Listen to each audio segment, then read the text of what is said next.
మౌనిగా ఎటులుండేదా సాక్షిగా ప్రచురించక నా తుది శ్వాస వరకు నీ చెంత చేరే వరకు. ప్రైజ్ లార్డ్ అండి. ప్రైజ్ లార్డ్ అండి. నా పేరు ఆనంద్ కుమార్. నా పేరు వసంత. 2021 డిసెంబర్ 31వ తేదీన లైఫ్ టెంపుల్కి రావడం జరిగింది.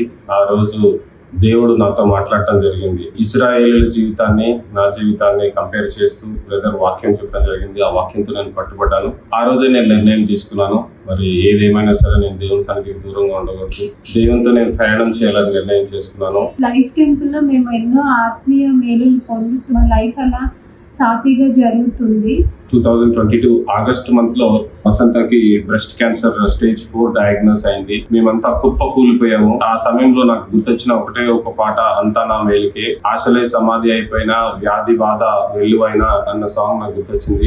డాక్టర్ యశ్వరేంద్ర గారు చర్చ్ ఎంతో సపోర్ట్ చేసింది నాకు. డాక్టర్ పికింగ్ విషయంలో కావచ్చు, ట్రీట్మెంట్ విషయంలో కావచ్చు, సంఘం ఎంతో నిలబడింది. ముఖ్యంగా డాక్టర్ యశ్వరేంద్ర గారు మరి మాకు పక్క నుండి ప్రతిదీ గైడెన్స్ ఇస్తూ, ట్రీట్మెంట్స్ విషయంలో కావచ్చు ఎప్పటికప్పుడు వాకప్ చేస్తూ, ఏమైతుంది, ట్రీట్మెంట్ ఎక్కడ దాకా వచ్చింది, సిస్టర్ ఎలా ఉంది అని అడుగుతూ వచ్చారు. ఆ సపోర్ట్ తోనే మేము ముందుకెళ్తూ వచ్చాము. మరి ఏంటి దేవుడా, మరి ఇన్కమ్ ఏంటి, మరి వసంత జాబ్ చేయలేదు అన్నప్పుడు దేవుడు బిజినెస్ ఆలోచన ఇచ్చాడు మీ సేవ పెట్టడానికి. ఆగస్ట్ 2022 నుంచి ఏప్రిల్ 2023 వరకు నా ట్రీట్మెంట్ అంతా కంప్లీట్ అయిపోయింది. కీమోథెరపీస్, సర్జరీ, రేడియేషన్ ఇవన్నీ కంప్లీట్ అయిపోయింది. డాక్టర్ నన్ను పెట్ స్కాన్ చేసి ఎవ్రీథింగ్ ఈజ్ ఫైన్ అని చెప్పి నన్ను ఓరల్ టాబ్లెట్స్ మీద ఒక 6 months పెడతా అని చెప్పారు.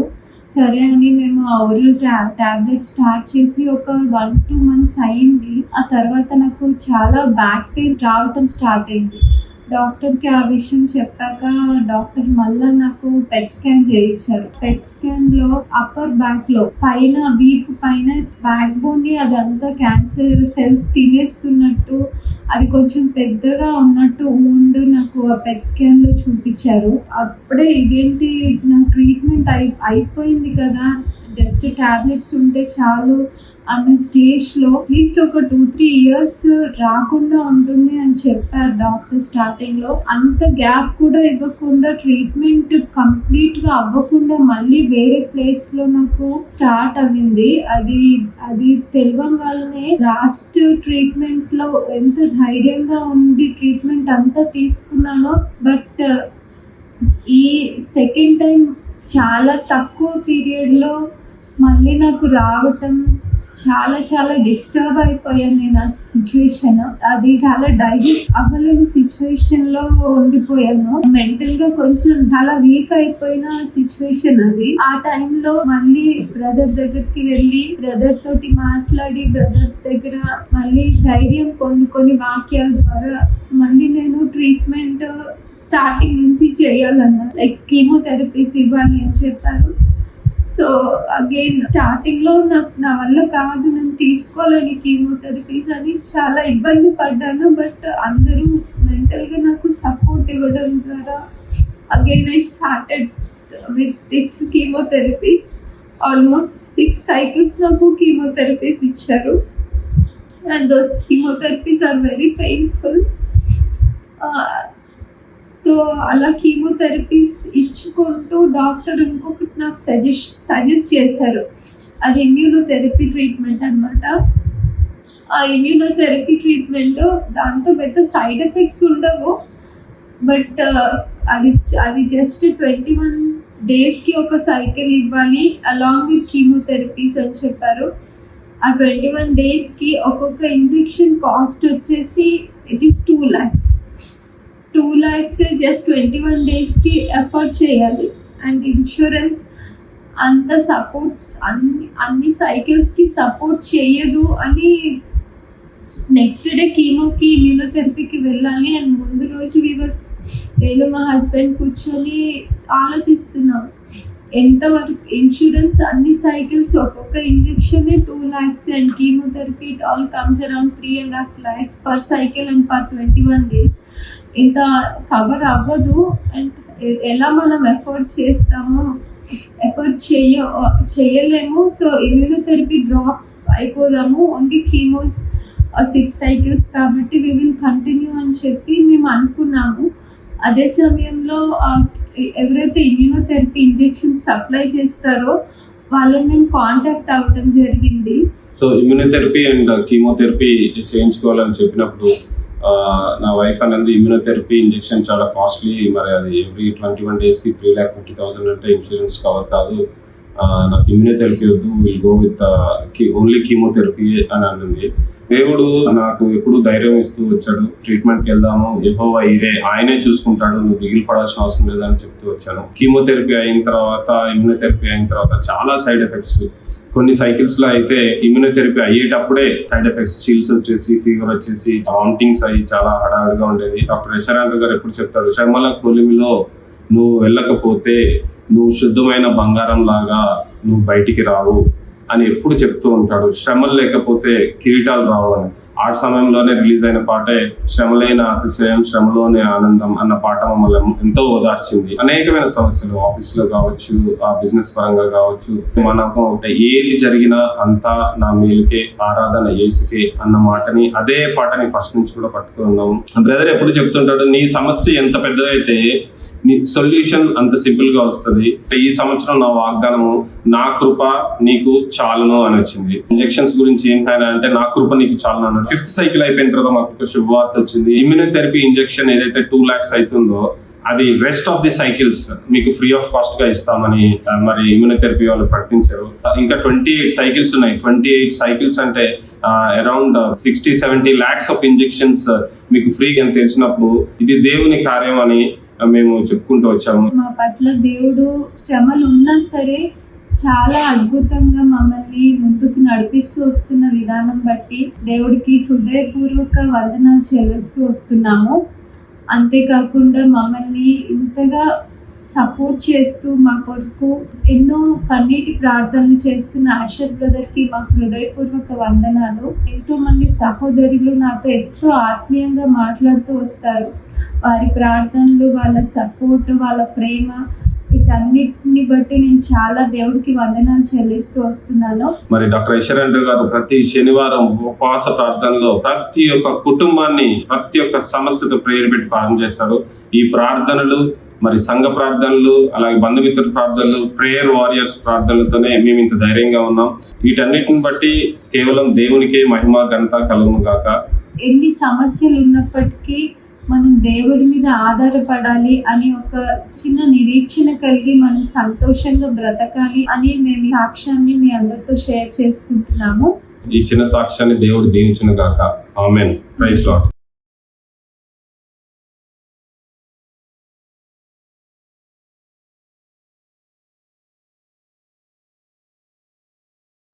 అందరికీ ప్రైజ్ లార్డ్. ప్రభుకి స్తోత్రం. లైఫ్ టెంపుల్ బిలీవర్గా నేను అందరికీ ముందుకి ఒక విషయం చెప్పాలని వచ్చాను. నా పేరు బెన్యామిన్ మోహన్ డానియల్. అది చెప్పడానికి కారణం, నా జీవితంలో మే జూన్లో ఉన్న మంత్లీ క్యాలెండర్ ఏదైతే వాగ్దానం ఉందో నా జీవితంలో జరిగిపడి ఉన్నది. నా జాబ్ విషయంలో దేవుడు ఎంత గొప్ప కార్యం చేశారంటే, మరి నా విషయంలో ఆదికాండం 43:34 ప్రకారం నా జీవితంలో నేను తగినంత ఆహారం గల జాబ్ని నీకు దయచేస్తానని ఆయన నాకు సెలవిచ్చి ఉన్నారు. అది నెరవేరబడి ఉందని మీ అందరికీ తెలియజేయాలని మీ ముందుకు వస్తున్నాం. నా భార్య దాని ఒక సీక్వెన్స్ అంతా నా జీవితంలో గత 7 నెలల నుంచి జరిగిన విషయం, మరి గత జీవితం కూడా తను చెప్పాలని ఆశ కలిగి ఉంది. ప్రైజ్ లార్డ్ అండి. నా పేరు లతా మోహన్ డానియల్. గత 7 months నుంచి మా వారు జాబ్ సర్చ్లో ఉన్నారు. సో అటువంటి పరిస్థితుల్లో ఎట్లా అంటే ఆల్మోస్ట్ అప్పటికి అంతకుముందు నుంచి 7 years నుంచి కూడా ఆయనది ఒకటే జీతం అనమాట. పసర పురుగులు, పంట పురుగులు, అవన్నీ తినివేసిన పంట యావత్తు దేవుడు తిరిగి ఇస్తాను అని చెప్పేసి ఈ సంవత్సరం మొదటి రోజు నుంచి కూడా బ్రదర్ చెప్తా ఉన్నారు. సో ఆ వాగ్దానాన్ని బేస్ చేసుకొని మా ఇద్దరం కూడా మేము ప్రార్థన చేస్తూ ఉండేవాళ్ళము. ఎందుకంటే మా జీవితంలో చాలా మటుకు మేము ఎన్నో ఫైనాన్షియల్ లాసెస్ అనుభవించి ఉన్నాము. అయితే మరి జాబ్ సెర్చ్ చేసే ప్రక్రియలో ఏం జరిగింది అని అంటే, అన్నీ కూడా ఇంచుమించు ప్రతి ఇంటర్వ్యూ అటెండ్ అయ్యేవాళ్ళు, అన్నీ కూడా వాళ్ళు పాజిటివ్గా చెప్పేవాళ్ళు. కానీ లాస్ట్కి వచ్చేసరికి ఆఫర్ లెటర్ వచ్చేసరికి వాళ్ళు ఇచ్చేవాళ్ళు కాదు. అలాగా ఇంచుమించు 1/2 century ఇంటర్వ్యూస్ ఆయన అటెండ్ అయ్యారు. ఈ యొక్క 6-7 months మంత్స్ స్పాన్లో. సో అలాంటి పరిస్థితుల్లో నేనైతే బాగా వెక్స్ అయిపోయాను. ఎందుకంటే ఏంటి ప్రభు ప్రతి ఇంటర్వ్యూ కూడా ఇట్లా జరుగుతూ వస్తూ ఉంది, పాజిటివ్గానే చెప్తా ఉన్నారు, లాస్ట్ ఆఫర్ లెటర్ వచ్చేసరికి వాళ్ళు ఇవ్వకుండా ఉన్నారు అని చెప్పేసి నేను చాలా అంటే కొంచెం నిరాశలోకి వెళ్ళిపోయాను. అట్లాంటి పరిస్థితుల్లో మరి నా భర్త గారు అయితే చాలా విశ్వాసంతో ఉండేవాళ్ళు. ప్రతి నెల అంటే బై మంత్లీ ఉండే ఆ మోటో ప్రామిస్ని చూసి ఆ ప్రకారంగా, ఎందుకంటే ఫస్ట్ సారి పాడైన స్థలములు నేను తిరిగి కడతానని ఒక నెలలో అంటే ఒక మోటో ప్రామిస్లో ఉంది. తర్వాత మరి పసర పురుగులు పంట పురుగులు తినివేసిన పంట యావత్ ఇస్తాను అని చెప్పేసి కూడా దేవుడు మరి వాగ్దాన రూపంలో మరి ఇచ్చారు. సో ఈ ప్రామిస్లన్నీ ఆధారం చేసుకుని ఆయన ప్రార్థన చేసేవాళ్ళు. నాకైతే కొంత ఆశ్చర్యం అనిపించేది, కానీ దేవుడు ఎంత అద్భుతంగా ద్వారం తెరిచారు అని అంటే దేవుడు ఇలా కూడా కార్యం చేస్తాడా అనేది నాకు ఫస్ట్ టైం అనుభవం అయింది. ఇంకా మా ఏప్రిల్ మే నెలలోకి మేము వచ్చేసాము. ఇంకా మే నెల ఎండింగ్ అయిపోతుంది, అప్పటికే 6 months అయిపోయింది జాబ్ గురించి ప్రయత్నం చేస్తూ నేనైతే చాలా డిప్రెషన్లోకి వెళ్ళిపోయాను. ఇదేంటిది ఇట్లా జరుగుతుంది అని చెప్పేసి. అట్లాంటి పరిస్థితుల్లో ఒకనొక ఫైన్ డే అయితే అంతకుముందు నేను ఒక ప్రార్థన చేశాను. ఏంటంటే ఒక రౌండ్ ఆఫ్ ఇంటర్వ్యూలోనే ఉద్యోగం రావాలి, ఇంకా మళ్ళీ రౌండ్స్ ఉండకూడదు అని చెప్పేసి నేను దేవుని సూచన అడిగాను. సో మా వారు ఇంటర్వ్యూ అటెండ్ అయిన తర్వాత వాళ్ళు ఇంకొక రౌండ్ ఉంటుంది అన్నారు, కానీ అసలు ఆ రౌండ్ కూడా లేకుండా దేవుడు అద్భుతకరంగా ఆఫర్ లెటర్ని అదే రోజు రిలీజ్ చేయడం జరిగింది. దేవుని నామం నాకు మహిమ కలుగును గాక. అయితే ఇక్కడ జరిగిన ఇంకొక ఆశ్చర్య కార్యం ఏంటి అని అంటే, ఆ నెలలో అంటే ఆ bi monthly motto card promise ఏముంది అని అంటే, ఆదికాండము 43వ అధ్యాయము 34వ వచనం. శాలరీ నెగోసియేషన్ విషయంలో కూడా మాకు ఇంత కావాలని మేము అడగలేదు, కానీ వాళ్ళే ఓపెన్గా ఆఫర్ ఇచ్చారు.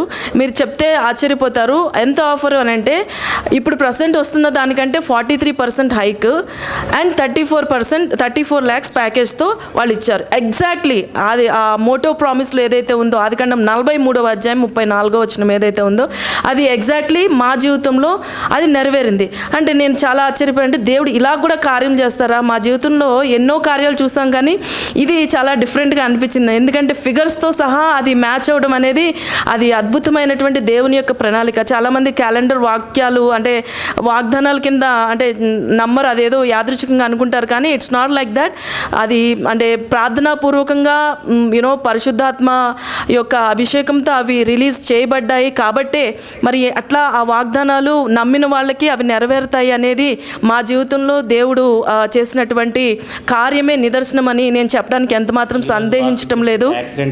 అది ఈరోజు వాక్యం చెప్పినట్లు దేవుడు మన జీవితంలో అనుమతించే ఏ పరిస్థితి కూడా యాక్సిడెంటల్గా జరగదు. మనం ఒకవేళ ఇంకొక చోటికి వెళ్ళాలి అని అన్నా కూడా అది యాక్సిడెంటల్గా జరగదు. ఇప్పుడు మాకు వచ్చిన జాబ్ లొకేషన్ వచ్చేసి బెంగళూరు, మేము బెంగళూరు రీలొకేట్ అవ్వాలి.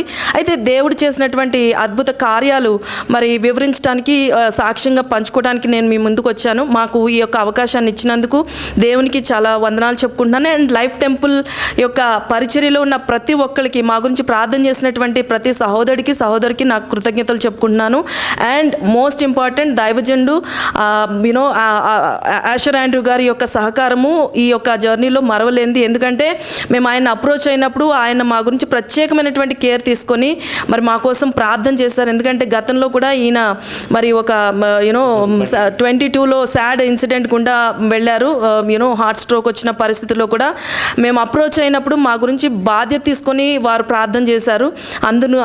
అందును బట్టి దేవునికి వందనాలు చెప్తున్నాను. నేను బ్రదర్కి కూడా ప్రత్యేకమైనటువంటి వందనాలు చెప్పుకుంటున్నాను. మా గురించి దయచేసి ప్రార్థన చేయడంలో అంటే జ్ఞాపకం ఉంచుకోండి. Please continue to pray for us and thank you so much for this opportunity. Thank you very much. Praise Lord. అందరికీ థ్యాంక్ యూ వెరీ మచ్ అండి. అందరికీ లైఫ్ టెంపుల్ యొక్క వందనములు తెలియజేసుకుంటున్నాను. ఇదే విధంగా మా ఒక కుటుంబం కోసం బెన్యామిన్ మోహన్ డానియల్, లతా మోహన్ డానియల్ ఇద్దరిని గుర్తు చేసుకుంటూ మీ ప్రార్థనలో గుర్తు చేసుకోమని మరి ప్రభు స్తోత్రం అని చెప్తూ ముగిస్తున్నాను.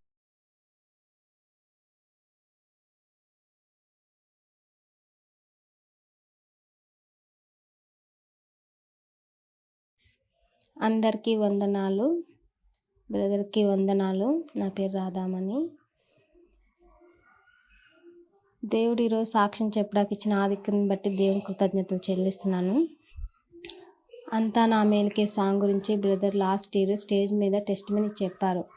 ఆ సాంగ్ అనేక మందిని ఆదరించింది. కానీ చెప్పాలంటే నా జీవితంలో సాంగ్ టెస్టిమనీ కన్నవారే, ఈ యొక్క సాంగ్లో 7 చరణాలు ఉన్నాయి. కన్నవారే కనుమరుగైన, నా వారే కాదన్నా, వ్యాధి బాధ వెల్లువైనా, ఉద్యోగం లేకున్నా, సమస్తము సమకూడి మేలుకై జరుగును, నీవు చేయనది నాకిప్పుడు తెలియక మీదట నేను తెలుసుకొందును. ఈ కఠిన బాధలైన ప్రతి 7 చరణాలు నేను ప్రాబ్లం ఫేస్ అయ్యాను. నేను ఎన్నో ప్రాబ్లం ఫేస్ అయ్యి ఏడుస్తూ ఈ యొక్క మందిరానికి వచ్చి కూర్చున్నప్పుడు దేవుడి సాంగ్ ఈ పాట ద్వారా నన్ను ఆదరించాడు. ఇక మీదట నేను తెలుసుకొందును. ఈ యొక్క శ్రమలు ఇటువంటి బాధలు వచ్చినాయి అంటే ఇంకా దేవుడు నేను ఏ విధంగా దేవుడిని నేను తెలుసుకోవాలని ఆశపడుతున్నాడో అని ఉద్దేశం కలిగి ఉన్నాను అంతే. నా దేవుని బట్టి నా జీవితంలో చెప్పాలంటే అంతా నా మేలుకే టెస్టిమనీ. సెకండ్ వన్, ఊరుకో నా ప్రాణమా. నా ప్రాణమా సాంగ్ కూడా నా జీవితంలో టెస్టిమనీ. ఆ యొక్క సంవత్సరంలో నేను జాబ్లో జాయిన్ అయ్యాను. 1 year అయింది. ఎట్లా అంటే మేనేజర్తో ప్రతిరోజు నాకు ప్రాబ్లం ఫేస్ అవుతూనే ఉన్నాను. ప్రతిరోజు ఆమె పెట్టే టార్చర్ తట్టుకోలేని సిచ్యువేషన్కి వెళ్ళిపోయాను. ఇంకా ఆమె టీంలో నేను వర్క్ చేయను, లేకపోతే రిజిగ్నేషన్ పెట్టాలన్న ఉద్దేశంతో డిసైడ్ అయిపోయింది. కానీ ఆ సంవత్సర వాగ్దానం, నీకు విరోధముగా రూపింపబడిన ఏ ఆయుధము వర్ధిల్లదు అని దేవుడు వాగ్దానం ఇచ్చినాడు. ఆ యొక్క సంవత్సరం నేను ఏం చేయలేని పరిస్థితి నాది. రిజిగ్నేషన్ అన్నా పెట్టాలి, ఆ టీంలో టీమ్ లీడర్ కిందన్నా వర్క్ చేయాలి. ఒక్కటే నేనేం చేశానంటే నేను వర్క్ చేయనని చెప్పి రిజిగ్నేషన్ ఇస్తాను, నాకు రిలీవింగ్ ఇవ్వమని మేనేజర్కి ఇన్ఫామ్ చేశాను. నా సిచ్యువేషన్ ఎలా ఉందంటే ఎర్ర సముద్రాలు దుపోర్లుచున్న వెనకాల ఫరో సైన్యము, ముందు ఎర్ర సముద్రాల సిచ్యువేషన్లా ఉంది నా సిచ్యువేషన్. ఓకే, నేను వర్క్ చేయను. వేరే మేనేజర్ ఏమన్నారంటే ఇంటర్నల్గా మూమెంట్ ఇస్తా అన్నాడు, కానీ నాకు ఏం ఇన్ఫర్మేషన్ ఇవ్వలేదు. తర్వాత నాకు వాగ్దానం ఉంది. వాగ్దానం ఇచ్చిన సర్వశక్తి దుష్కారించడం అసంభవమేగా అనుకున్నాను. ఆ యొక్క వాగ్దానం పట్టుకుని ఉన్నాను. ఆ యొక్క సంవత్సరం దేవుడు అద్భుతంగా ఆ యొక్క అవరోధాల్లోనే అవకాశాన్ని నాకు ఇచ్చి నాకు ఇంటర్నల్ మూమెంట్ ఇవ్వడం జరిగింది. ఎక్కడైతే నన్ను అవమానం జరిగిందో దేవుడు అదే ప్లేస్లో నన్ను తల ఎత్తుకునేలాగా దేవుడు నాకు హెల్ప్ చేశాడు. ఈ యొక్క సాక్ష్యాన్ని బట్టి వందనాలు చెల్లిస్తున్నాను. అబ్బా తండ్రి, ఆ యొక్క సాంగ్ కూడా నా జీవితంలో టెస్టిమనీ చెప్పాలంటే. మా ఫాదర్కి మేము 5 members, 2 అబ్బాయిలు 3 అమ్మాయిలు. అయితే నేను థర్డ్ వన్ అనమాట, మిడిల్. మా ఫాదర్కి 5 కన్నా నేను చాలా ఇష్టం, నేనంటే చాలా ఇష్టం మా ఫాదర్కి. మా ఫాదర్ చనిపోయినారు. ఇంకా అప్పటి నుంచి మా ఫాదర్తో ఉన్న అటాచ్మెంట్ ఎలా ఉంటుందో నాకు బాగా మా ఫాదర్తో అలవాటు అయిపోయింది. మా ఫాదర్ చనిపోయేసరికి నేను చాలా ఫీల్ అయిపోయినా. ఎలా అంటే బాధ, మానసికంగా నాన్నుంటే ఎంత బాగుండు అని ఎన్నో సంవత్సరాల నుంచి బాధపడుతూనే ఉన్నా మా ఫాదర్ గురించి. కానీ ఈ యొక్క సాంగ్ ద్వారా నా జీవితంలో ఎంత ఆదరణ దేవుడు నాకు ఇచ్చాడంటే, తర్వాత నాకేమని అర్థమైందంటే లోకపరమైన తండ్రి కోసమే ఇంత నేను బాధపడుతున్నాను, పరలోక తండ్రి తన కుమారుని కోసం ఎంత బాధపడ్డాడు. ఏకైక పుత్రుని వెనుదీక ఇచ్చాడు కదా. భూమి ఆకాశం సమస్తము నావని అని అన్నాడు. నాకై పరిగెత్తి నన్ను హత్తుకొని ఏరాయి తగలకుండా అట్టి రీతిగా శరీరపరంగా తండ్రి కోసం నేను ఎంత బాధపడుతుంటే, ఆత్మపరమైన తండ్రి తన కుమారుని కొడుకు ఎంత బాధపడి ఉంటాడని ఉద్దేశం నాకు రియలైజ్ అయ్యాను. దేవుడు ఇంతగా నా పక్షాన్ని కూడా అట్టిగా ప్రేమిస్తున్నాడు. నా పక్షాన దేవుడు అంతగా ప్రేమిస్తుంటే నా లోకపరమైన తండ్రి కోసం ఎంత బాధపడుతున్నానా, దేవుడిని ఎంత బాధపడుతున్నాను ఉద్దేశం కలిగింది నా జీవితంలో. అప్పటి నుండి నేను నా తండ్రి కొరకు బాధపడటం మానేశాను. ఈ యొక్క సాంగ్ నా జీవితంలో ఒక ఆదరణకరంగా నిలిచింది చెప్పాలంటే. ఎందుకు ఇంత ప్రేమ నాపై అనే సాంగ్ కూడా నా జీవితంలో ఒక టెస్టిమనీ. అవును, నాకు ఎన్నో సమస్యలతో బాధల్లో ఉన్నప్పుడు నేను సూసైడ్ థాట్ కూడా చేశాను.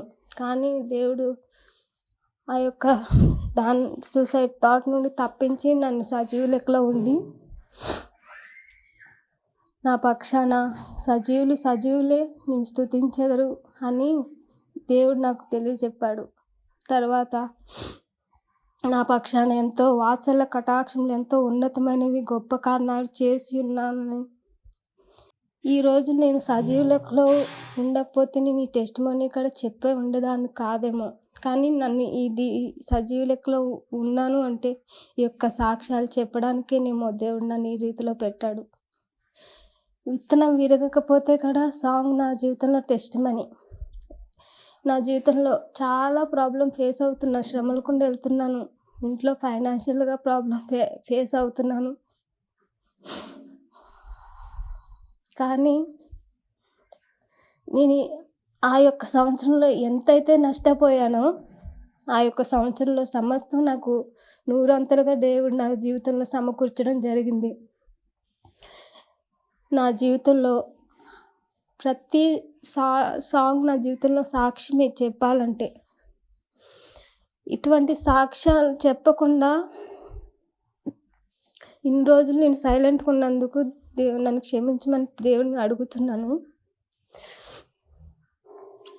ఈ యొక్క సాంగ్స్ నా జీవితంలో టెస్టిమనీగా దేవుడు నిలబెట్టి సజీవులే కదా నేను స్తుతించెదరు అన్నట్టుగా నా జీవితాన్ని నిలబెట్టిన దేవుని కృతజ్ఞతలు చెల్లిస్తూ ఈ యొక్క టెస్టిమనీ దేవునికి మహిమకరంగా ఉండేలాగా సహాయం దయచేసిన దేవునికి వందనాలు చెల్లిస్తూ ఈ యొక్క ఆమేన్.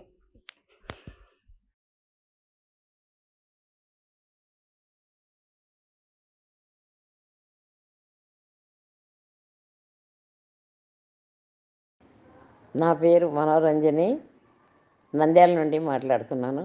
నా వయస్సు 81 సంవత్సరములు. లైఫ్ టెంపుల్ను రాబోయే 5th యానివర్సరీ ఇంటర్నేషనల్ ఫెస్టివల్స్ను ఆస్వాదించుతున్న యేసయ్య ఘనమైన నామమునకు అనేక వందనాలు చెల్లించుకుంటున్నాను.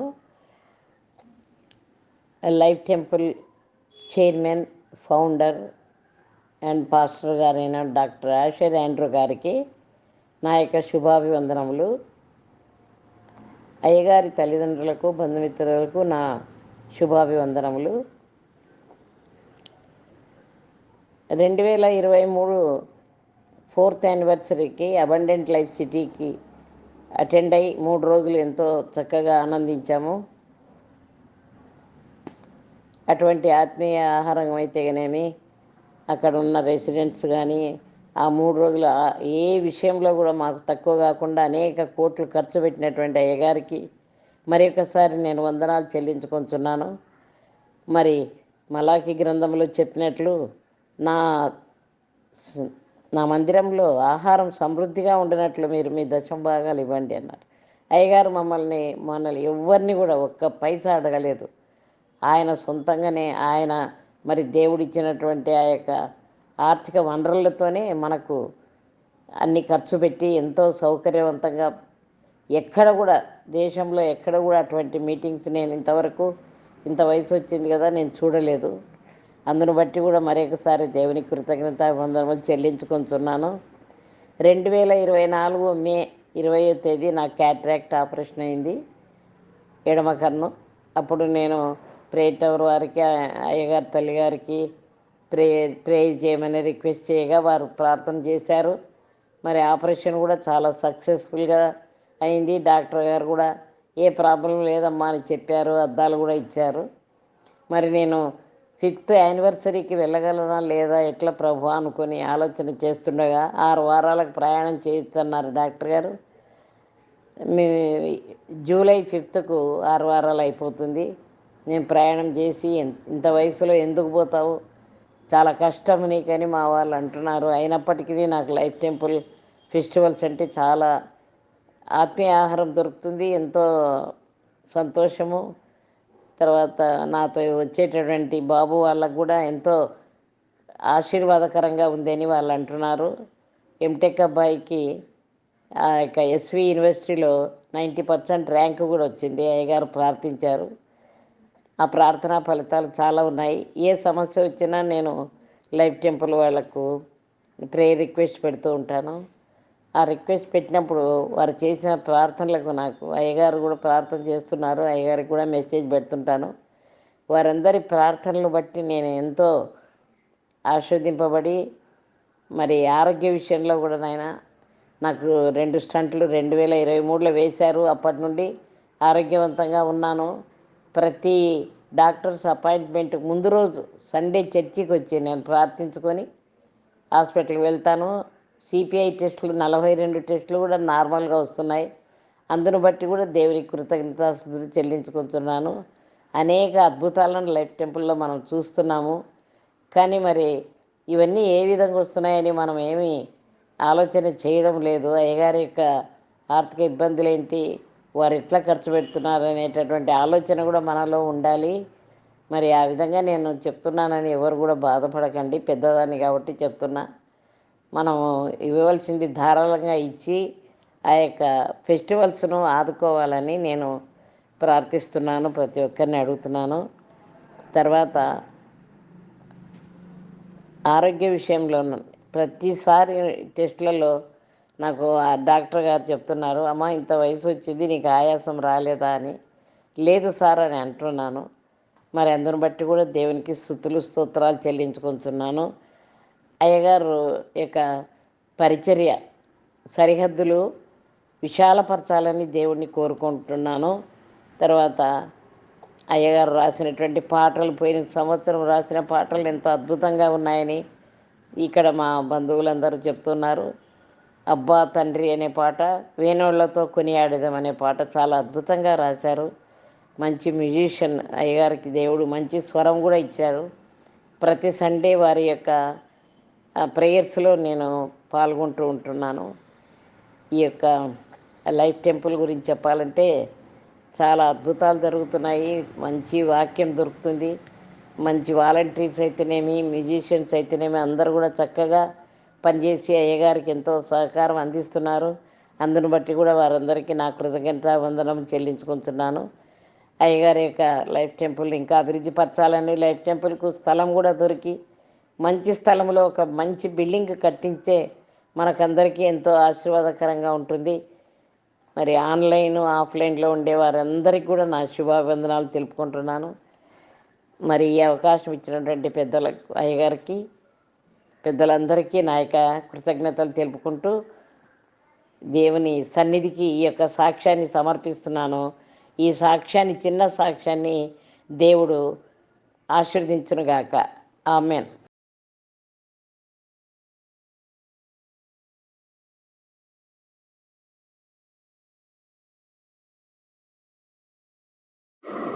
Praise the Lord to Brother Asher Andrew and Life Temple members and volunteers. My name is Chirudeep. I got to know about Brother Asher Andrew through my mother during lockdown. It's been 3 years since me and my family became part of Life Temple's e-family. Me and my family found the true word of God in the Life Temple through Brother Asher Andrew. In January 2024, my family joined permanent membership. My mom was raised in God's path and my dad chose to go in God's path in his youth. From childhood onwards, in multiple ways, God saved me. There is one such incident. I was once drowned in water but saved by God.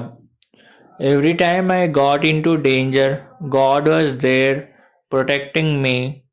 As Psalms 23 chapter verse 4 says, even though I walk through the darkest valley, I will fear no evil, for you are with me. Around August 2021, I got sick due to food poisoning. This time I got seriously ill and got admitted into hospital for many days. I strongly believe I was saved by the mercy of God because of prayers of my family. Brother Asher and Life Temple, thank you God for saving my life. And thank you Brother Asher Andrew, Life Temple, for praying for me. God helped me take part in baptism and led me to give baptism testimony. I wish more people would come and join Life Temple and enjoy the grace of God.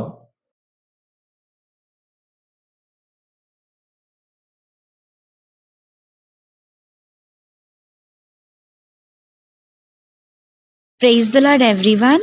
My name is Hannah Celestial. Today, if I'm alive, it's only because of God's grace and Asharana's prayers and whole the TLT's prayers. God has been so good and faithful to me. God has helped me in so many things. God has helped me so much in my 11th class exams, and I'm very much grateful and thankful for God and Asharana for the very powerful and life-changing messages. The messages has strengthened me so much that I fight my battles alone through my Christ. And I'm very much thankful to Asharanna that through his messages at such a young age, I've become so much matured that I only share my problems with Jesus. And it really hurts me so much seeing Asharanna sacrificing his sleep for us and praying for us. And I'm really very much thankful. And may the Lord bless my testimony. Thank you. Praise the Lord.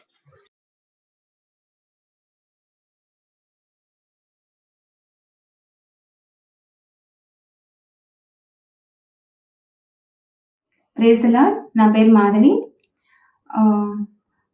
నాకు నా testimony share చేసుకోవడానికి అవకాశం ఇచ్చిన ఆశ్రన్న గారికి, life temple team అందరికి కూడా యేసునామంలో వందనాలు. And happy 5th anniversary to life temple family. మేము 4 years నుంచి ఆశ్రన్న మెసేజెస్ వింటున్నాము. బ్రదర్ మెసేజెస్ అన్నా, ఆయన సాంగ్స్ అన్నా మాకు, మా ఫ్యామిలీ అందరికి కూడా ఎంతో ఇష్టం. బ్రదర్ మెసేజెస్ ఎప్పుడు కూడా దేవుని ప్రేమ గురించి, ఆయన కృపణ గురించి ఎక్కువగా మనకు ఉంటుంది. సో తమ దేవుని ఎరిగిన వారు బలము కలిగి గొప్ప కార్యం చేయగలరు. అంతేకాదు సత్యము స్వతంత్రులుగా చేస్తుంది. సో బ్రదర్ మెసేజెస్ వల్ల మేము ఎటువంటి బంధకాల్లో పడకుండా దేవుణ్ణి ఎదగడానికి, ఆత్మీయంగా ఎదగడానికి కూడా మాకు ఎంతగానో ఉపయోగపడుతున్నాయి. సో ఇంకా ఏంటంటే మేము 4 years నుంచి వింటున్నాం మెసేజెస్, బ్రదర్ మెసేజెస్. కానీ ఒక్కసారి కూడా brother messages same topic, same repetition కానీ, సేమ్ చెప్పడం, సేమ్ అదే రిపీట్ చేయడం కానీ లేదు. ఎవ్రీ టైం ఒక కొత్త కోణంలో కొత్త రెవల్యూషన్ ఉంటుంది బ్రదర్ మెసేజెస్. సో అందువలన ఏంటంటే మాకు ప్రతిసారి ఎప్పుడు సండే వస్తుంది, ఎప్పుడు మందిరానికి వెళ్ళాలని ఎంతో ఆశగా కలిగి ఉంటాము. కుటుంబంగా లైఫ్ టైంకి వెళ్ళడం మాకు ఎంతో సంతోషకరం. And we are so excited to go. ఇంకా ఏంటంటే బ్రదర్ మెసేజెస్ కూడా చాలా బాగుంటాయి. ఈవెన్ చిన్న పిల్లలు కూడా ఎంతో క్యాచీగా పాడగలరు. సో ఈ సంవత్సరం కూడా ఇంకా ఎంతో మంచి సాంగ్స్ వస్తాయని మేము ఆశిస్తున్నాము. ఇంకా లాస్ట్ ఇయర్ మాకు దేవుడు ఎన్నో కార్యాలు, మిరాకిల్స్ చేశాడు. సో కొన్ని నేను చెప్తున్నాను. మా చిన్న బాబు 7 years old. లాస్ట్ ఇయర్ ఆగస్ట్లో తనకి సివియర్ కాఫ్ వచ్చింది. అసలు 2 minutes ఒకసారి దగ్గుతూనే ఉన్నాడు. ఎన్ని మెడిసిన్స్ ఉన్నా, యాంటీబయాటిక్స్ వాడినా తను అసలు రికవరీ అవ్వలేదన్నమాట. ఈవెన్ నైట్ టైమ్స్ కూడా సరిగ్గా నిద్రపోలేకపోయాడు, దగ్గుతూనే ఉన్నాడు. మాకు ఏం చేయాలో అర్థం కాలేదు. సో మేము లైఫ్ టెంపుల్ ఆఫీస్కి ఫోన్ చేసి బ్రదర్ అపాయింట్మెంట్ తీసుకున్నాము. బ్రదర్ షెడ్యూల్ ఎంతో బిజీగా ఉన్నప్పుడు కూడా ఆయన మర్చిపోకుండా, మా రిక్వెస్ట్ మర్చిపోకుండా ఆయన నైట్ ఫోన్ చేశారు. సో అప్పుడు బ్రదర్ ప్రార్థన చేశారు. మలాకి 4:2 అండ్ Psalm 91:4 పెట్టి బాబు పక్షంగా క్లైమ్ చేశారు. ఆశ్చర్యకరంగా తర్వాత బాబు బ్రదర్ ప్రార్థన చేసిన తర్వాత చక్కగా నిద్రపోయాడు. అండ్ దగ్గు కూడా తగ్గింది. ఇంకా లేటర్ కూడా అంత సివియారిటీ ఎప్పుడు మా బాబుకి రాలేదు. We are so happy. మాకు దేవుడు ఈ సంఘాన్ని పరిచయం చేసినందుకు, బ్రదర్ని ఒక మంచి సంఘ కాపరి ఆయన దేవుడు మాకు ఇచ్చినందుకు కూడా మేము ఎంతో సంతోషంగా ఉన్నాము. ఇంకా మా ఫ్యామిలీ ప్రాబ్లమ్స్ అప్పుడు ఎలాంటి సజెషన్ మాకు తీసుకోవాలో తెలియనప్పుడు కూడా దేవుడు ఆశీర్వాద మెసేజెస్ ద్వారా మమ్మల్ని ఎంతగానో గైడ్ చేశాడు. సో మా ప్రతి అక్కర కూడా దేవుని మందిరంలో బ్రదర్ ద్వారా దేవుడు మాకు తీరుస్తూ వచ్చాడు. We are so happy. అండ్ ఇంకా ఏంటంటే పామ్ సండే రోజు ఎర్లీ మార్నింగ్ నేను ప్రేయర్ కోసం ప్రయత్నం చేసుకుంటూ లేచినప్పుడు నాకు ఎంతో నీరసంగా మరియు ఒళ్ళంతా కూడా శరీరం అంతా కూడా ఎంతో భారంగా ఉంది. కూర్చోలేకపోయాను, నిల్చోలేకపోయాను. ఏం చేయాలో కూడా అర్థం కాలేదు. అసలు మందిరానికి కూడా వెళ్ళగలనా లేదా అని నాకైతే డౌట్ వచ్చింది. సో కానీ దానికి ముందే బ్రదర్ ఒకసారి ఈ మెసేజెస్ చెప్పారు. యేసుప్రభు వారు మన వ్యాధి బాధలు భరించుటకు ఆయన శరీరాన్ని చారులుగా దున్నించుకున్నారు. ఎప్పుడైతే మన విశ్వాసంతో ఆయన చారులుగా దున్నబడిన శరీరంలో మన వ్యాధి బాధలు విత్తినప్పుడు మన స్వస్థత అనే పంటను కోస్తామని. సో నేను విశ్వాసంతో ఒక హాఫ్ అన్ అవర్ దేవుని వాక్యం చదువుకొని గట్టిగా నమ్మకంగా ప్రార్థన చేసుకున్నాను. ఆశ్చర్యకరంగా దేవుడు నాకు స్వస్థతనిచ్చాడు. నేను ఆ రోజు మందిరానికి వెళ్ళాను, వెళ్ళాను. సో మెరాకిల్ అనమాట. తర్వాత ఆ నొప్పి కానీ నాకు రిపీట్ అవ్వలేదు. Thank you. సో ఈ విధంగా we are so happy in life temple. Once again happy anniversary to life temple family. Thank you for this opportunity.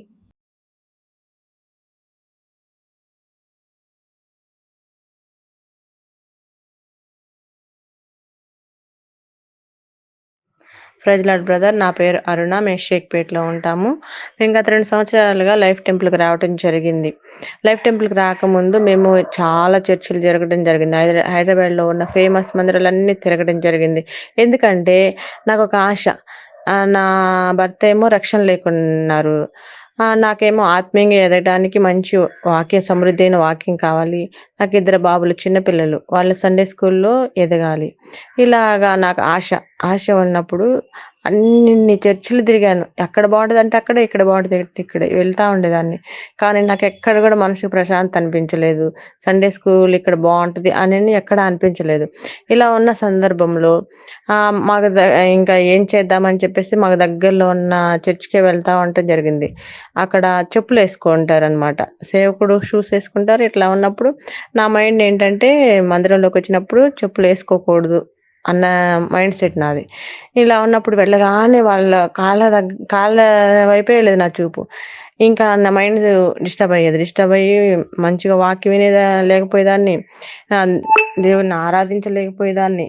ఇలాగా ఉన్న సందర్భంలో కరోనా అప్పుడు మా బంధువులందరం కలిసి ఫోన్లో ఆన్లైన్లో వ్యాధిగ్రస్తులందరి కోసం ప్రార్థన చేయటము అలా జరుగుతూ ఉన్నప్పుడు మా చిన్న నాయనమ్మ కూతురుతో నా ప్రాబ్లం షేర్ చేసుకోవడం జరిగింది. ఇలాగత్తా నేను ప్రశాంతంగా వాక్యం వెళ్ళైపోతున్నాను, సండే చాలా మిస్ అయిపోతున్నాను, వెళ్తున్నాను వస్తున్నాను, నామకార్థంగా వృధా అయిపోతున్నాయి ఆ సండేస్ మొత్తం అని చెప్పేసి షేర్ చేసుకున్నప్పుడు అప్పుడు మా అత్త నాకు ఒక విషయం చెప్పారు. ఏంటంటే ఇలాగా నేను ఇంకొక నాయనమ్మ కొడుకు ఆల్విన్ కాలనీలో ఉంటారనమాట. ఆ బాబాయ్ చెప్పారంట, అక్క నేను ఒక లింక్ షేర్ చేస్తాను, సండే రోజు మీరు వినండి, చాలా బాగుంటుంది అని చెప్పారంట. చెప్పినప్పుడు ఆ అత్త టైటిల్ చూసి లైఫ్ టెంపులా అని చెప్పేసి లైట్గా తీసుకొని వినలేదంట. మళ్ళీ ఇంకోసారి కలిసినప్పుడు అడిగారంట, అక్క విన్నారా, సండే మీరు ఆన్లైన్లో చూసారా అంటే చూడలేదు, సరే చూస్తాలని చెప్పేసి నెక్స్ట్ సండే నుంచి ఇంకా ఫాలో అవటం జరుగుతూ వచ్చిందంట. అప్పుడు ఆస్టర్ బ్రదర్ చెప్పే మెసేజ్లు వింటా ఇంకా వాళ్ళు అలానే ఫాలో అవుతా ప్రతి సండే వాళ్ళు ఇంట్లోనే, కరోనా అప్పుడు ఇంట్లోనే ఆన్లైన్లో చూస్తూ వచ్చారు వాళ్ళు. ఇంకా అలాగా అత్త వాళ్ళు చూస్తూ వస్తారు కదా, బ్రదర్ చెప్పే మెసేజ్లు మాకు మాకు ఫోన్లో ఆన్లైన్లో చెప్పడము ఇలాగ చెప్పినప్పుడు ఎక్కువగా మాకు ఆషేర్ అని ఆ అత్త నోట్లో నుండి ఆ పేరు ఎక్కువగా వినిపిస్తూ ఉన్నప్పుడు బాగా చెప్తారు కొన్ని మెసేజ్లు, బ్రదర్ చెప్పినవి కూడా నేను చెప్తా ఉంటాను అని చెప్పేవాళ్ళు.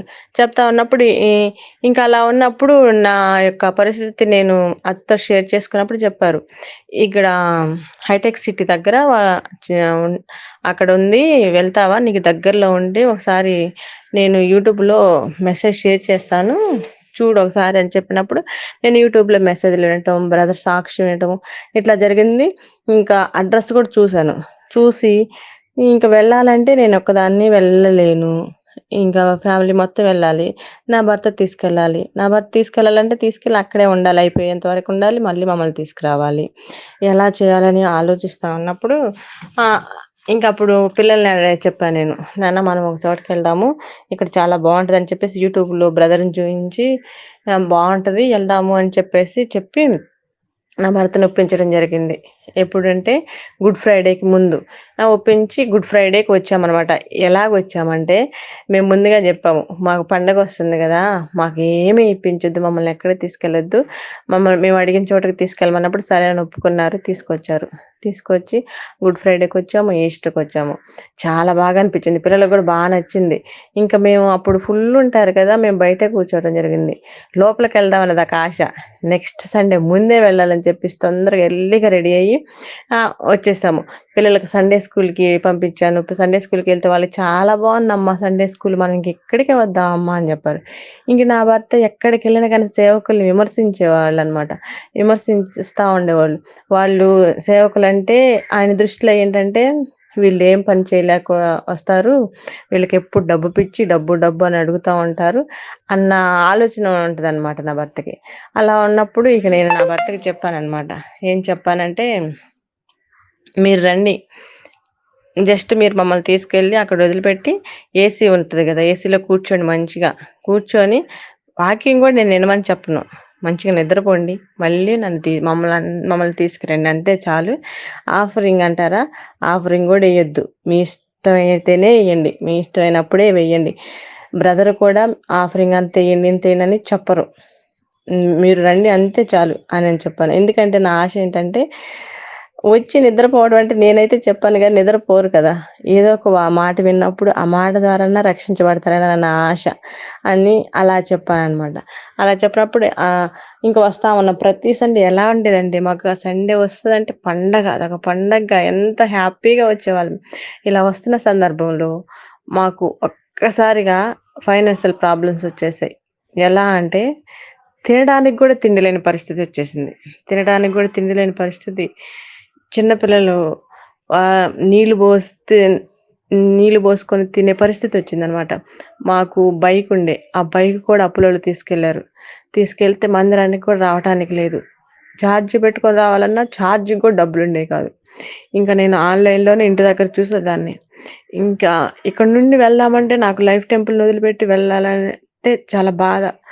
అయ్యో! సండే మిస్ అయిపోతానేమో. పిల్లలకి మంచి సండే స్కూల్ ఉంది.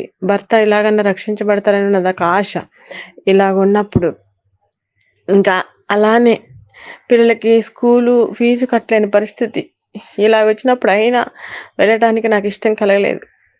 ఇష్టం కలగనప్పుడు ఉన్నాము. స్కూల్ డేస్ అయిపోయాయి. హాలిడేస్ వచ్చాయి. హాలిడేస్ వచ్చాక అమ్మ వాళ్ళు మా పరిస్థితి చూసి అక్కడొద్దమ్మా, మీరక్కడికి వెళ్ళొద్దు. ఇంకా మా దగ్గరే ఉండండి అని చెప్పేసి వాళ్ళని హాలిడేస్ అన్ని రోజులు అక్కడే ఉన్నాము. అన్ని రోజులు అక్కడున్నప్పుడు ఉన్నానే కానీ సండే మిస్ అయినప్పుడు చాలా బాధ. పిల్లలు అక్కడుంటే సండే స్కూల్‌కి వెళ్ళరు. వెళ్ళమంటే మేము వెళ్ళము. మేము లైఫ్ టెంపుల్‌లోనే వెళ్తాము అంటారు వాళ్ళు. ఇంకేం చేయాలి ప్రభా అని చెప్పినప్పుడు అమ్మ వాళ్ళేం పంపించమంటున్నారు. నాకేమో ఇక్కడికి రావాలని ఆశ. పరిస్థితులను చూస్తేనేమో కనీసం తినటానికి కూడా తిండి లేని పరిస్థితి. పిల్లలకి స్కూల్ ఫీజు కూడా కట్టలేని పరిస్థితి. ఏం చేయాలి ప్రభా అని నేను కూడా ఇంకా సందిగ్ధంలో అక్కడే ఉండాలని నిర్ణయించుకున్నప్పుడు మనకి వావ్ టీమ్‌లో షార్ట్ మెసేజెస్ పంపిస్తా ఉంటారు. అప్పుడు పంపిస్తా ఉన్న సందర్భంలో ఏం పంపించారంటే రూతు గురించి ఎక్కువగా పంపించారనమాట. కరువు ఉందని చెప్పేసి వెళ్ళి తన భర్తని, తన కుమారులందరినీ కోల్పోతుంది. ఆ మెసేజ్‌లు రోజు హాలిడేస్ అయిపోయాక స్కూల్ స్టార్ట్ అవ్వబోయే ముందు ఆ మెసేజ్‌లు స్టార్ట్ అయ్యాయి. షార్ట్ మెసేజ్‌లు పంపిస్తా ఉంటారు కదా! ఆ మెసేజ్ స్టార్ట్ అయినప్పుడు ఆ మెసేజ్ నాకు చాలా గుచ్చుకున్నాయి. అయ్యో! నేను కరువు ఉందని ఇక్కడికొస్తే ఎలాగా? దేవుని సన్నిధిని మిస్ అయిపోతాను కదా! అని చెప్పేసి ఇక నేను ఉండలేనమ్మా. నేను వెళ్తాను. ఏది జరిగితే అది జరుగుద్ది. నాకు దేవుడున్నాడు అని చెప్పేసి హైదరాబాద్ రావటం జరిగింది. వచ్చాక పరిస్థితి అక్కడి నుంచి వచ్చేటప్పుడు రైస్ అన్నీ తీసుకొచ్చుకున్నాను. అవి ఉన్న రోజులు చాలా బాగా నడిచింది. మళ్ళీ తర్వాత యథావిధి తథాప్రథ అన్నట్టు అయిపోయింది. అదే కరువు. అదే బాధ. పిల్లలకి స్కూలుకి కూడా పంపించలేని పరిస్థితి. నేను ఊరు వెళ్ళబోయే ముందు మన ప్రేయర్ టీం కాల్ చేసి ప్రేయర్ చేయించుకున్నా. నాకేమో ఇక్కడ పరిస్థితులను బట్టి ఉండాలనిపించలేదు, వెళ్ళాలనిపిస్తుంది, కానీ లైఫ్ టెంపుల్ వదిలి వెళ్ళాలనిపించలేదు అని ప్రేయర్ చేయించుకొని వెళ్ళాను. అక్కడికి వెళ్ళానే కానీ 2 weeks మందిరానికి వెళ్ళాను, కానీ అసంతృప్తి. నేనైతే వెళ్తున్నాను, కానీ పిల్లలు సండే స్కూల్కి రావట్లేదు. వచ్చిన ఒక 5-10 minutes ఉంటారు, వెళ్ళిపోతారు. ఆత్మీయంగా అయ్యో పిల్లలు ఈ వయసులోనే ఇలా ఉంటే ఎలాగా, సండే స్కూల్లో ఎదగాలి కదా అని చెప్పేసి నా ఆశ ఏమైపోతుందని చెప్పేసి ఎంతో బాధ. అక్కడ అసలు ఉండలేకపోయాను. అమ్మ వాళ్ళ దగ్గర తినడానికి ఉండటానికి సమృద్ధిగా ఉంటుంది, కానీ ఎంత సమృద్ధిగా ఉన్నా నాకేదో వెలితి ఉండలేకపోతే నేను టైలరింగ్ చేస్తానన్నమాట. మా నాన్నకి నేను చెప్పాను, నాన్న నేను మిషన్ తీసుకొని వస్తాను అని చెప్పేసి వచ్చి ఇంకా ఇక్కడే ఉండటం జరిగింది. పరిస్థితులు అలానే ఉంటా ఉన్నాయి, కానీ నాకు ఒక్క నమ్మకం ఏంటంటే నా పరిస్థితులు నా దేవుడు మారుస్తాడు. నా పిల్లల్ని దేవుని సన్నిధిలో పెంచాలి, అదే నా ఆశ. దేవుని సన్నిధిలో పెంచినప్పుడు ఈ పరిస్థితులన్నీ మారిపోతాయి. పిల్లలు చదువుకుంటే దేవుడే ఏదో ఒక విధంగా చదువుకోవడానికి అవకాశం ఇస్తారు, కానీ దేవుని సన్నిధి నుంచి మాత్రం దూరం చెయ్యను. అటువంటి సందర్భం, అటువంటి పరిస్థితి అసలు రావద్దు అని చెప్పేసి నేను నిర్ణయం తీసుకొని హైదరాబాద్ రావడం జరిగింది. వచ్చి దేవుని మందిరానికి వచ్చినప్పుడు ఆ సంతోషం, ఆనందము ఏమి ఇచ్చినా నాకు అసలు ఎక్కడున్నా రాకుండా జరగటం జరిగింది. ఆ సంతోషం, ఆనందం ఉంటే చాలు నాకు. దేవుని మందిరంలో ఉంటే చాలు. ఈ కరువు, ఈ వేదన, ఈ బాధలు, ఈ అప్పులు ఇవన్నీ అవే దేవుడే తీసేస్తాడు. దేవునికి అసాధ్యమైంది ఏమీ లేదని చెప్పేసి రోజు ఫ్యామిలీ ప్రేయర్ చేసుకుంటా, దేవుని ఇక మీరే నా దిక్కు దేవా అని చెప్పేసి కేవలం దేవుని మీద ఆధారపడతాం జీవిస్తున్నాం మేము. ఈ సాక్ష్యం ఎందుకంటే నేను అసలు నా సాక్ష్యం ఇదే సాక్ష్యమేనా, నా సాక్ష్యం కూడా చెప్పాలా అని ఆలోచించినప్పుడు దేవుని వాక్యం ద్వారా బ్రదర్ నాతో మాట్లాడుతూ వచ్చారు. ఎన్నోసార్లు నేను బెడ్రూమ్లో కూర్చొని ఎంతో బాధ, వేదన, ఎంత మనసులో అనుకున్న విషయాలు కూడా మందిరానికి వచ్చినప్పుడు బ్రదరు ఏదో నా దగ్గరకు వచ్చి చూసినట్లే చెప్పేవాళ్ళు అనమాట. అసలు నా దగ్గర పక్కన కూర్చొని నేను ఆలోచించినన్ని చూసినట్లే మందిరంలో చెప్పేవాళ్ళు. అప్పుడు నాకు ఒక్కోసారి అనిపించేది, అప్పుడు బ్రదర్ చెప్పేటప్పుడు పైకి లేసి, బ్రదర్ ఆపండి బ్రదర్, మీరు ఏమన్నా నా దగ్గరకు వచ్చి చూసారు, ఎందుకు నా గురించి ఇలా చెప్తున్నారు, నేను అనుకున్న ఎన్ని చెప్తున్నారు అని అనాలనిపించేది అనమాట. ఎందుకంటే పరిశుద్ధాత్మ దేవుడు నా పక్కన ఉంటాడు. పరిశుద్ధాత్మతో నింపబడి బ్రదర్ చెప్తారు కాబట్టి నా గురించి నేను ఈ వేదనలో ఉన్నప్పుడు నా వేదన బట్టి చెప్పేవాళ్ళు. ఎంత సంతోషం అనిపించేదంటే ఆ బాధ, వేదన మొత్తం మర్చిపోయి హ్యాపీగా ఇంటికి వచ్చేదాన్ని. ఒక్కోసారి నా బాధ అసలు భరించలేనప్పుడు వచ్చినప్పుడు నా వాగ్దానం ఎత్తిపెట్టి మరీ చెప్పేవాళ్ళు అనమాట. అసలు నీకు ఈ వాగ్దానం ఇచ్చాను కదా, ఎందుకు నీకు దిగులని చెప్పేసి ఎంత సంతోషం వేసేదంటే, ఇంత గొప్ప దైవజనుడిని దేవుడు నాకు ఇచ్చి నేను ఆత్మీయంగా ఎదగటానికి ఎంతగానో, అసలు ఈ వాక్యాల ద్వారా ఎంతగానో ఆత్మీయంగా ఎదుగుతాను. పిల్లల సండే స్కూల్కి చాలా హ్యాపీగా వెళ్తారు, వాళ్ళు ఎన్నో విషయాలు నేర్చుకుంటూ వస్తున్నారు. నా భర్త కూడా ఏదో ఒక రోజు రక్షించబడతారన్న విశ్వాసం, నమ్మకము నాకుంది. ఎందుకంటే వచ్చి మంచిగా కూర్చొని వింటారు, విన్న వాక్యం ఏమీ వృధా అయిపోదు, ఆ నమ్మకం, విశ్వాసం ఉంది. కాబట్టి ఇప్పటికీ కూడా తండ్రి నేను వెళ్ళకుండా ఇక్కడే ఉండటానికి నిర్ణయించుకున్నాను. దేవుడు నా పరిస్థితులన్నీ మారుస్తాడని నేను నమ్ముచున్నాను. నమ్మి విశ్వసించి నాకు ఏ పరిస్థితులైనా లైఫ్ టెంపుల్కి రావడానికి అడ్డంకులుగా ఉండకూడదని నేను రోజు ప్రేయర్ చేసుకుంటా ఉంటాను. నేను ఎక్కడికన్నా అమ్మ వాళ్ళ ఇంటికి వెళ్ళాలంటే ఎంతో హ్యాపీ, కానీ లైఫ్ టెంపుల్ వదిలిపెట్టి వెళ్ళాలంటే బాధ. అయ్యో మెసేజ్ మళ్ళీ మిస్ అయిపోతానేమో, మళ్ళీ వెళ్ళి యూట్యూబ్లో వినొచ్చు, కానీ మందిరం లైవ్లో విన్నంత సంతోషము, లైవ్లో ఆరాధించేంత సంతోషము నాకు రాదు కదా. ఎవరికి లేని గొప్ప భాగ్యం నాకు ఇచ్చారు. నా బంధువుల ద్వారా నాకు తెలియజేయబడింది లైఫ్ టెంపుల్ గురించి. వాళ్ళు ఎవరు రావట్లేదు, కానీ నేను వస్తున్నాను. నాకు ఇంత గొప్ప భాగ్యాన్ని ఇచ్చినప్పుడు నేను మిస్ చేసుకోకూడదు కదా అని చెప్పేసి దేవుడిని నేను రోజు అడిగేది కూడా అదే, లైఫ్ టెంపుల్ నుంచి నన్ను దూరం చేయొద్దు ప్రభువా అని. స్కూల్కి జాయిన్ చేయబోయే ముందు పిల్లల కోసం బ్రదర్ చేత ప్రేయర్ చేయించుకున్నాము. మంచి స్కూల్లో జాయిన్ అవ్వటానికి దేవుడు కృపనిచ్చాడు. అందుని బట్టి దేవునికి ఎంతగానో కృతజ్ఞతాస్తులు చెల్లించుకుంటున్నాను. ఇంత గొప్ప దైవజనుడు నాకు ఇచ్చినందుకు దేవునికి వందనాలు, స్తోత్రం చెల్లించుకుంటూ ఈ చిన్న సాక్ష్యాన్ని దేవుడు దీవించి ఆశీర్వదించును గాక. ఆమేన్. మౌనిగా ఎటులుండేదా సాక్షిగా ప్రచురించక నా తుది శ్వాస వరకు నీ చెంత చేరే వరకు